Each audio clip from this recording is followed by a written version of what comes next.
Que faire quand on est perdu, quand on a l'impression de patauger dans le brouillard, quand on ne sait plus où on va, quand on ne sait plus vraiment ce qu'on fout là et pourquoi on le fait. En fait, quand on n'a plus de sens.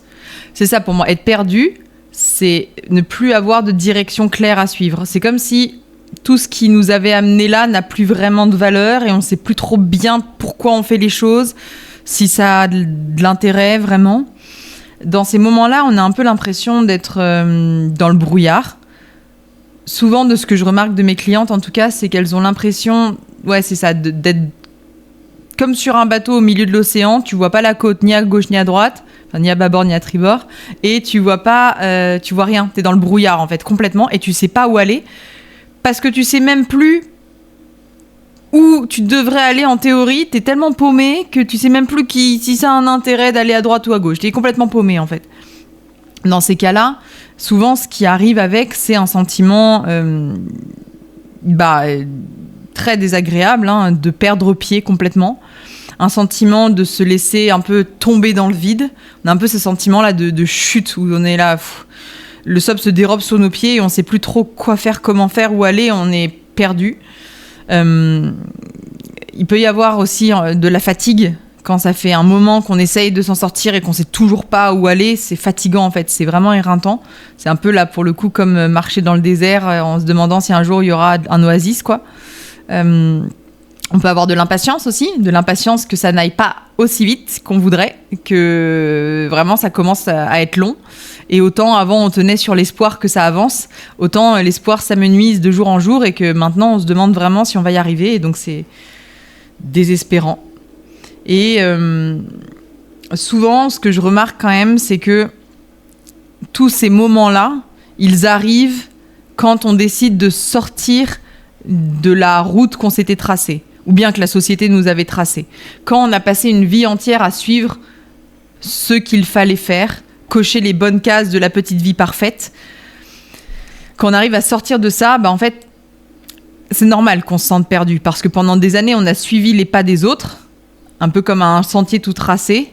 Et le jour où on sort du sentier, on fait du hors-piste, là, il n'y a plus les traces fraîches de ski et les petits fanions, la rubalise pour nous dire où aller. Là, on est vraiment tout seul et il n'y a plus les pas des autres pour nous dire c'est par là qu'il faut aller. On ne sait plus, en fait, si on prend la bonne décision en avançant, s'il faudrait mieux s'arrêter, si finalement on n'a pas fait une connerie. En fait, on ne sait plus. Et c'est à ce moment-là qu'on sait précisément qu'on est sur la bonne voie. En tout cas, sur sa bonne voie à soi. Quand on ne suit plus les pas des autres, quand on ne marche plus dans les empreintes de ceux qui nous ont précédés, quand on est sur un chemin vierge, là, on trace sa propre voie. Et c'est ultra angoissant. C'est normal.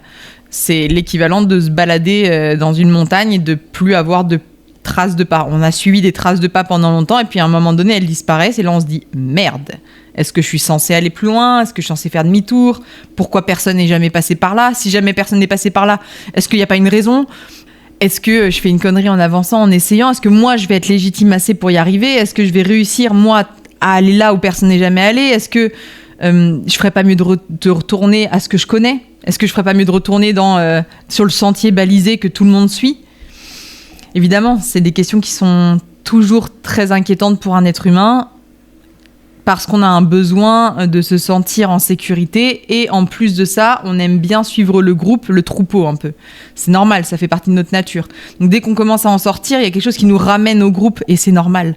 C'est normal. Néanmoins, ce que je remarque aussi, c'est que souvent, ce qui nous a fait sortir du flow classique, ce qui nous a fait sortir du sentier, c'est parce que à la fois, on n'était plus si à l'aise que ça à l'idée de suivre le mouvement, et aussi parce qu'il y avait un truc au fond de nous qui nous disait « va voir ailleurs ». Ça peut être de la curiosité, ça peut être un sentiment, une sorte de chose un peu irrationnelle, de désir d'aller plus loin, de faire plus, de faire mieux, de faire différemment. Ça peut être un esprit rebelle de « je suivrai certainement pas le troupeau, moi je vais aller de l'autre côté ». Ça peut être tout ça.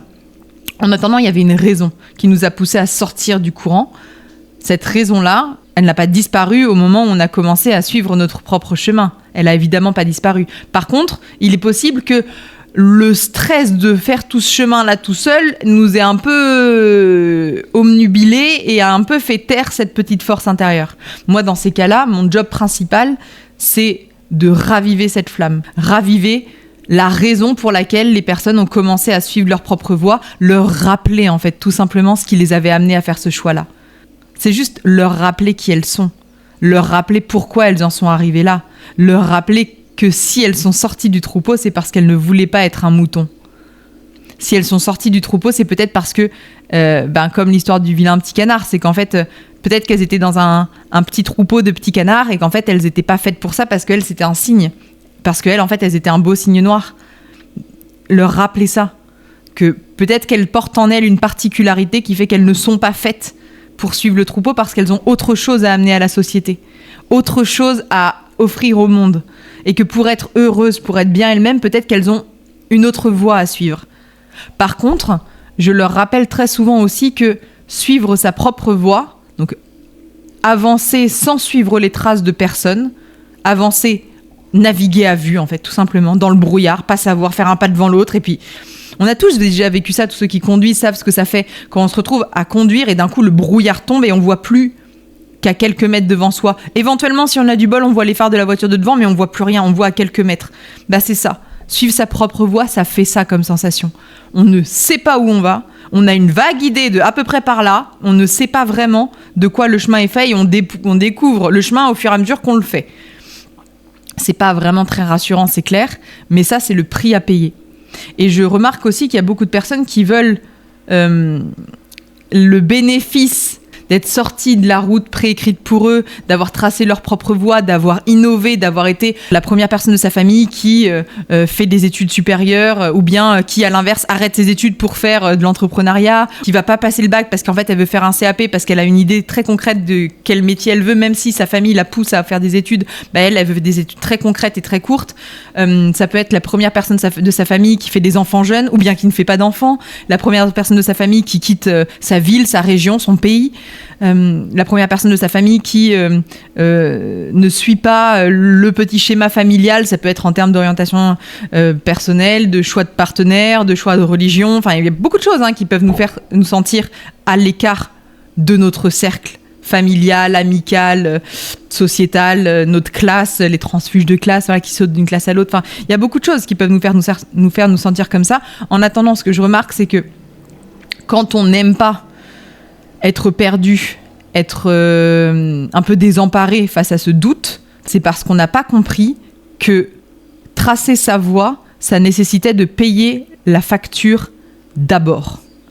Le prix à payer pour être libre, sortir du moule et devenir soi-même et être libre, parce que c'est une forme de liberté qui est quand même assez impressionnante, le prix de la liberté, c'est l'inconfort. Et c'est une facture qui se paye à l'avance. Vous n'allez pas d'abord vous sentir libre, puis vous sentir inconfortable. C'est l'inverse. Vous allez d'abord vous sentir inconfortable et ensuite vous allez vous sentir libre. Donc, c'est des prix qui se payent à l'avance. Et comme vous payez d'abord, c'est vraiment difficile parce que vous commencez par le pire. Vous commencez par l'inconfort. Vous commencez par le doute. Vous commencez par être paumé. Et un jour, une fois que vous aurez macéré suffisamment longtemps là-dedans, un jour, vous regarderez en arrière et vous vous direz « Ah, en fait, maintenant je la vois la piste, maintenant je vois le chemin que j'ai fait, maintenant je vois comment je suis arrivé au sommet de la montagne, même si tout le long du chemin, je ne comprenais pas où j'allais et je doutais en permanence. C'est parce que j'ai continué à avancer que je suis arrivé en haut. Mais tant que vous n'êtes pas arrivé en haut, vous ne voyez rien, vous êtes juste en train de payer l'addition de l'inconfort, du doute, etc., de la tempête. Dans ces moments-là, il faut se rappeler que ça fait partie du process. C'est la première étape, c'est ça. Alors, le moment quand même où vous sortez du troupeau, il y a un côté très jouissif, très exaltant. Là, on se dit, wow, ça y est, j'ai fait quelque chose. Ça, cette énergie-là, elle est trop bien parce qu'elle nous met un peu en mouvement, elle nous permet de commencer à avancer. Ça ne dure pas. On ne peut pas compter là-dessus pour que ça dure. Ce qu'il faut, par contre, c'est se rappeler qu'une fois que cette exaltation s'en va, le doute arrive et là commence le chemin. Là commence le chemin parce que l'inconfort va faire partie de nos vies. Si on décide d'arrêter de suivre les traces des autres, que ce soit de nos parents, de nos mentors, de nos frères, nos sœurs, de nos oncles, enfin des gens de notre famille, ou bien de nos boss, de nos N+2, enfin bref, si on arrête de suivre des exemples et qu'on cherche vraiment qui on est nous, c'est un chemin que personne n'a tracé avant. Donc c'est normal que ça nous fasse flipper. Par contre, une fois qu'on a acquis cette sérénité-là, cette conscience-là que l'inconfort fait partie du trajet, que c'est quelque chose avec lequel on va devoir apprendre à vivre parce que ça va être partie de notre quotidien tout le temps, à présent, ça nous permet de ne plus y faire trop attention, d'être plus dans quelque chose de... Oui, je sais pas trop ce que je fais, mais j'ai l'impression que c'est ça. Ça nous reconnecte à notre intuition aussi beaucoup. Parce qu'on n'est plus guidé par des sortes de pancartes un peu comme ça. Là, c'est le seul truc qui nous guide, c'est notre boussole intérieure. Donc on se reconnecte vachement à notre intuition. Ça permet de plus donner trop de place à ces pensées-là un peu parasites de est-ce que c'est normal d'être perdu, pourquoi est-ce que je sais pas où je vais, pourquoi est-ce que j'ai doute, pourquoi est-ce que c'est normal est-ce que c'est vraiment normal de douter autant, etc., etc. Je me rappelle ça, c'est que le désespoir, c'est pas une émotion qui est là pour nous décourager. Le désespoir, c'est ce qui se passe quand on est sur le bon chemin, quand on est dans la bonne direction, quand on a trouvé ce qui manquait à notre vie, mais qu'on ne l'a pas encore. Ça, c'est le désespoir. Pour se sentir désespéré, il faut avoir trouvé quelque chose qui nous fait vibrer, que notre âme attend avec impatience. Donc il y a des gens qui sont désespérés de ne pas trouver l'amour. Félicitations, c'est que l'amour d'un partenaire, d'une partenaire, c'est exactement ce dont vous avez besoin. Le désespoir n'est là que pour vous rappeler à quel point vous êtes sur le bon chemin en essayant de le trouver. S'il y a des gens qui se sentent désespérés de ne pas avoir un travail épanouissant, de ne pas réussir leur carrière, de ne pas, faire décoller leur activité, par exemple, très bien. Ça veut dire que ce job-là que vous avez identifié, c'est exactement le bon job pour vous. Parce que votre désespoir de ne pas y arriver, il est là pour vous dire justement, parfait, continue. Continue parce que c'est vers là que tu dois aller. Il est là pour vous dire, cette carrière-là, ce job-là, ce projet professionnel-là, tu l'as pas encore, tu te sens désespéré, mais c'est précisément parce que c'est ça le bon chemin pour toi. Donc vas-y, donne tout. Évidemment, quand on est désespéré, c'est pas l'émotion la plus moteur qui existe. Mais le fait de reconnaître le désespoir pour ce qu'il est, à savoir le signal qu'on est sur la bonne route, juste que ça avance pas au rythme qu'on voudrait. En fait, on est désespéré parce qu'on aurait bien aimé, petit impatient que nous sommes, petit enfant que nous sommes. Moi, la première, je suis vraiment pas quelqu'un de patient, donc moi, la première, je suis toujours très... On aimerait bien que ça aille plus vite, et on aimerait bien vachement plus traverser le brouillard et arriver au bout. On aimerait vachement plus vite le voir, ce phare et cette côte. On adorerait ça, finir le trajet vachement plus vite. Oui, c'est vrai. Si on n'est pas encore arrivé à destination, c'est qu'on a encore des leçons à apprendre qui seront nécessaires une fois arrivés. Donc profitons-en. Mais en attendant, le désespoir, le fait d'être perdu, le fait d'être paumé, ça veut juste dire qu'on est en train de tracer une voie que personne n'a pris avant nous et que c'est probablement une voie qui est celle qui nous mène à qui on est vraiment. Au bout de cette voie-là, il y a la vie designée sur mesure pour nous. Et ça, je trouve ça génial. L'une de mes missions, c'est aussi d'être parfois, quand mes clientes en ont besoin, leur rappeler ces choses-là et être un peu un phare dans la tempête pour que leur redonner le cap à suivre, parce que moi, j'étais là quand elles sont sorties du troupeau, quand elles ont commencé à cheminer. J'étais là. Je les ai vues faire. Je sais quels étaient leurs objectifs. Je sais ce qu'elles veulent au fond, parce que nos connexions, ce qu'on discute est tellement profond que je sais quelles sont les valeurs qui les animent, quelles étaient les raisons pour lesquelles elles ont voulu faire les choses. Je les connais. Donc je peux leur rappeler quand elles sont perdues, quand elles se sont perdues elles-mêmes, quand elles ont perdu leur petite flamme intérieure qui est en train de s'amenuire comme ça. Moi, je peux leur raviver. Je peux être ce phare en leur disant « Hey, tu te rappelles ? Moi, je sais que toi, tu m'avais dit c'était là-bas que tu voulais aller. Et regarde, ça tombe bien, t'es sur la bonne route. Alors certes, tu vois pas, mais moi, je vois pour toi. » J'ai ce regard extérieur qui me permet d'être plus en paix, plus tranquille et d'avoir un peu la big picture, comme on dit en anglais. L'image globale. J'ai un peu la carte. Je sais pas combien de temps tu vas mettre pour y arriver. Ce que je sais, c'est que t'es sur la bonne direction. Ça veut pas dire qu'il y aura pas d'embûches, ça veut pas dire que ce sera facile, ça veut juste dire que je sais que par là, c'est là que tu dois aller. Et ça rassure beaucoup.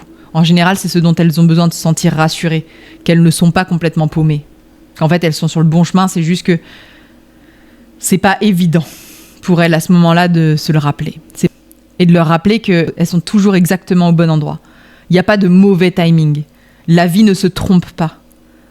Nous, on a l'impression que c'est pas comme on voudrait, pas comme on devrait. Non. Il n'y a pas d'erreur possible. Déjà parce qu'une vie, ça ne se rate pas. On n'est pas né pour réussir sa vie. On est né pour vivre. Une vie, ça ne se rate pas. On ne peut pas rater sa vie. C'est pas possible. On est sur Terre pour vivre, peu importe ce qu'il y a dedans. Peu importe ce qu'il y a dedans. Tant qu'on inspire et qu'on expire, on ne rate pas sa vie. C'est vraiment le seul critère. Si vous réussissez à inspirer et expirer plusieurs fois par jour, tous les jours, félicitations, votre vie est vécue. On ne la réussit pas et on ne la rate pas. Ça, c'est des critères internes qu'il faut déconstruire si on ne veut pas finir malheureux. Une vie, ça ne se rate pas.